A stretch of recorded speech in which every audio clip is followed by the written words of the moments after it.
രാവിലെ എണീച്ച മുതൽ ഹാൻ കൊട്ടാരക്കര വരുന്നുണ്ട് എന്ന് പറഞ്ഞു ഓൻ എന്നെ വിളിച്ചുകൊണ്ടേയിരിക്കുക. എൻ്റെ സ്ഥലത്ത് വന്നിട്ട് ഈ എന്നെ കാണാൻ വരാത്ത ഭയങ്കര മോശമെന്നൊക്കെ പറഞ്ഞിട്ട്.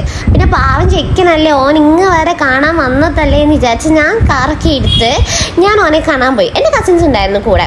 അങ്ങനെ നമ്മൾ കാറൊക്കെ എടുത്ത് കൊട്ടാരക്കര എത്തിയപ്പോഴത്തേനും ഭയങ്കര എക്സൈറ്റഡ് ആയിരുന്നു. പിന്നെ പാട്ടും വെളിച്ചവും സൗണ്ടും ഒക്കെ. ആദ്യം വേറെ ആരുടെയൊക്കെയോ പാട്ടായിരുന്നു. അത് എപ്പോഴും എങ്ങനെയാന്ന് ഞാൻ വന്നില്ല എന്ന് പറഞ്ഞു പാടുന്നില്ല അത്രേ. പിന്നെ ഞാൻ വീഗ വിളിച്ചിട്ട് പറഞ്ഞു ഞാൻ ഇവിടെ എത്തിന്ന്. പിന്നെ ചെക്കൻ അപ്പോഴും മൈക്കൊക്കെ എടുത്ത് വന്നില്ലേ, ക്രൗഡൊക്കെ ഒരേ കൂവലും കാര്യങ്ങളും ഒക്കെ ഭയങ്കര എക്സൈറ്റഡ്. ഓൻ്റെ ആദ്യത്തെ അമ്പലത്തിലെ ഷോ ആണ്, അതുകൊണ്ട് ഓൻ ഇതുവരെ ഒരിക്കലും മറക്കൂല കൊട്ടാരക്കര അമ്പലം എന്നൊക്കെ പറഞ്ഞു. പക്ഷെ ശരിക്കും പറഞ്ഞാൽ ഞാനുള്ളതുകൊണ്ടാണ് ഓനും അത്ര സ്പെഷ്യൽ ആയത്. പക്ഷെ അത് ഓനെ ക്രൗഡിന് മുമ്പിൽ പറയാൻ പറ്റൂലല്ലോ, നമ്മുടെ ഇടയിലെ സീക്രട്ട് ആയിട്ട് ഇരിക്കട്ടെന്ന് ഞാനും പറഞ്ഞു. പിന്നെ അത് കഴിഞ്ഞ പാടി എൻ്റെ പൊന്നു അടിപൊളി സോങ്സ് ആയിരുന്നേ.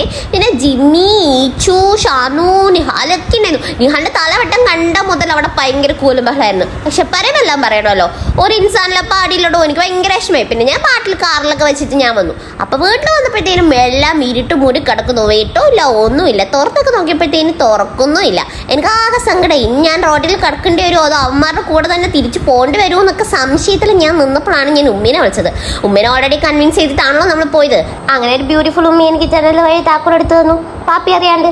അപ്പോൾ പാപ്പിനെ ഞാൻ ഫുള്ള് ഓർപ്പിച്ചിട്ടാണ് പോയത്, ഒൺലി ഫോർ ഹനാൻഷ.